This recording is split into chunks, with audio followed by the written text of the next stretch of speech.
It's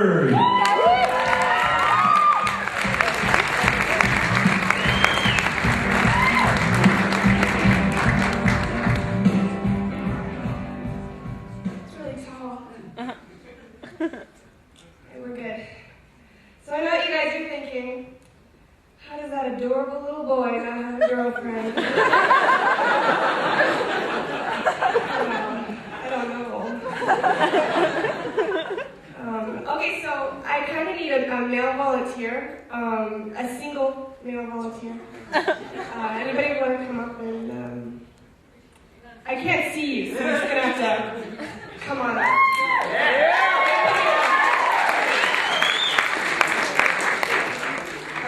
Just come on stage, I can't see. I don't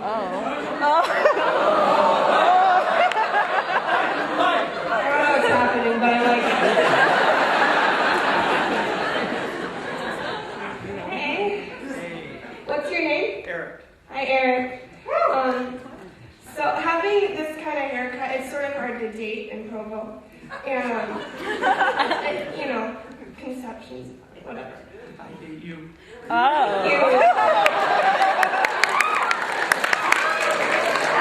We'll talk after the show. And so I'm kind of clueless about it, and like my mom says, beggars can't be choosers, Kelly. She has a point. So I went out and I actually bought this self-help book about dating, and it has tips of like flirting and junk. And it had 3 main tips, and it said if I used them, I would absolutely get a date. So if you guys don't mind, I'm going to try them out right now.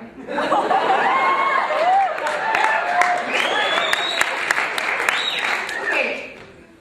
1, stare. It's the most effective way to let a guy know you're interested.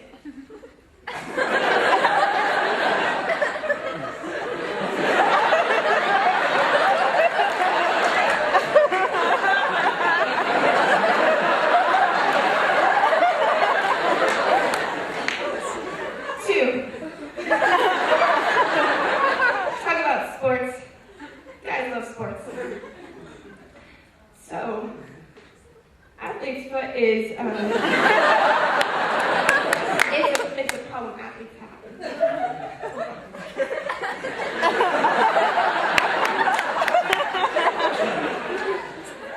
3, whisper. It will draw him closer to you. Oh, it's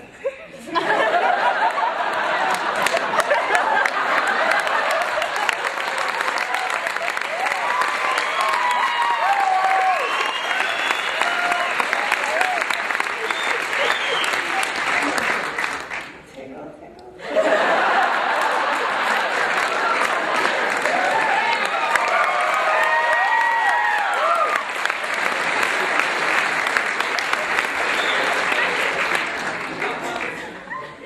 I have a cold, but it's okay. I think it makes my voice sexy.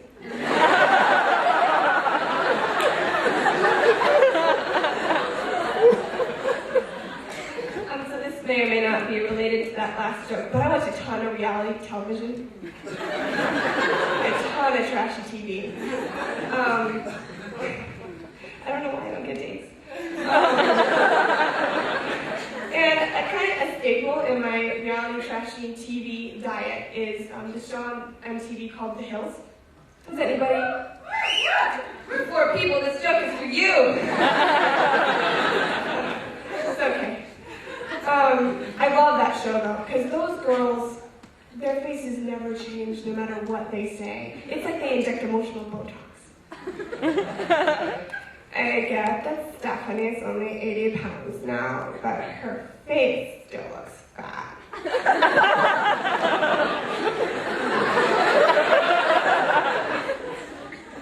Those shoes are so cute.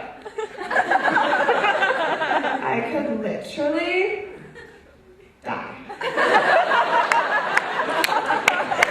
Literally. Literally? Really? I think those girls misuse that word because essentially they're crying wolf. Because there's going to come a day and in a time when they need that word. Hey, 911, what's up? My house is on fire. No, it's burning. No, I'm burning. I'm literally on fire. It's so hot, I could literally die.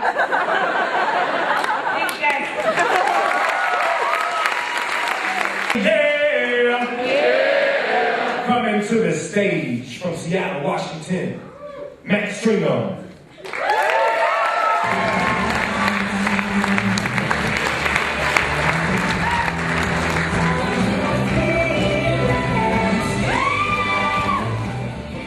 Don't stop believing, yeah.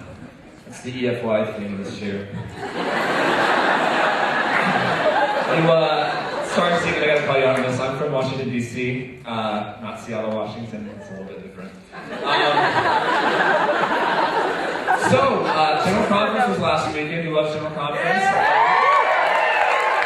I like General Conferences. One thing that I think is kind of distracting, they put the name and title of the person speaking at the beginning, middle, and end of the talk, so you know exactly how long it's going to be. And when the words come up, I just don't pay any attention to what they're saying. It's really distracting. Speaking of conference and distractions, though, I was in the Marriott Center for priesthood session, and I took out my phone to take a picture. And you might think that's distracting. No, the thing I was taking a picture of was distracting. These two guys I saw right there.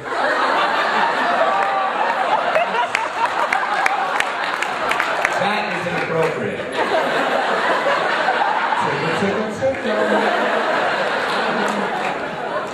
So yes, I have a phone with a camera on it. In fact, it is an iPhone. I'm one of those people that brings it up all the time. You know, you might have a friend or roommate that has an iPhone. When they get it, it's like they've gotten engaged. Because it's all they talk about. They spend all their time with it. And they spend all their money on it. They can't wait to show off the ring, tone. And when I sent out my announcements, it really annoyed people. Wait for it. There it is.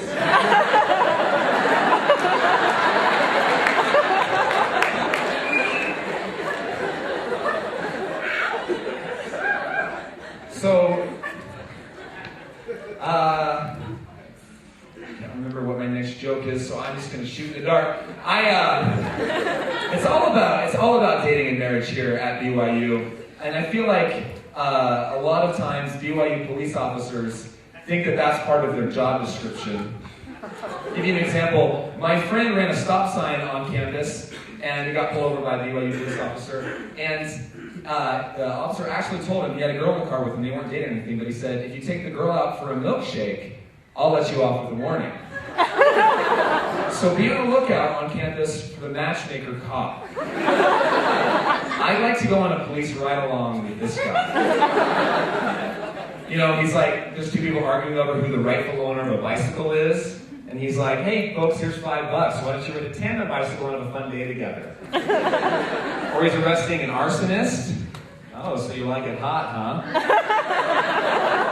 Well, my niece is a redhead. I'll introduce you to her. He brings the girl into the station so she can pick a boyfriend from a potential lineup. Ooh, see, he's not tall enough. Thanks for putting the height markings on the wall. That's really important. So it goes the other way, though. I had a different friend on a different night. He was in the Marriott Center parking lot in the car kissing his girlfriend, and a BYU police officer knocks on the window, and we didn't give him a ticket, he gave them a Strength of Youth pamphlet. And he gave them a lecture on the law of chastity. Now he's lucky he didn't have to call for backup because the BYU SWAT team carries the miracle of forgiveness. I don't have the big guns for that, the big guns. All about dating and marriage at BYU. I was in the administration building recently, and I saw this touchscreen computer on a desk that they have set up over there. Let's take a closer look at this. It says, touch here to change your marital status. I didn't realize it was that easy.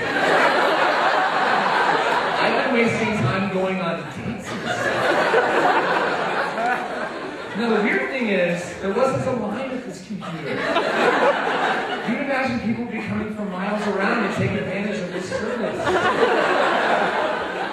I did. I went ahead and touched it. I'm married now. I haven't met my wife yet. I'm sure she's great. She'll show up soon, hopefully. I guess that's how it works. I read recently you can hire paparazzi to follow you around for a day so that you look like a movie star. But I think if you want to feel like a movie star, you should hire the movie trailer guy to follow you around for a day. In a world where punctuality reigns supreme, one BYU student failed to set his alarm clock. Now he's overslept on the day of an important presentation, and he only has 5 minutes to make it to class. He's counting down the seconds until he arrives, but the one thing he isn't counting on is running face first into the love of his life. She's everything he ever wanted. And his whole life is about to change. But there's something wrong with this perfect picture. She's his TA. Now, with the help of the BYU Medieval Club and some crazy roommates, he needs to come up with a scheme to get her fired so they can be together. This summer, meet the person critics are heralding as trying a really great guy, and it's really humanitarian. From parents Bill and Karen Stringham comes their son, Matt Stringham. Summer 2010. Three performers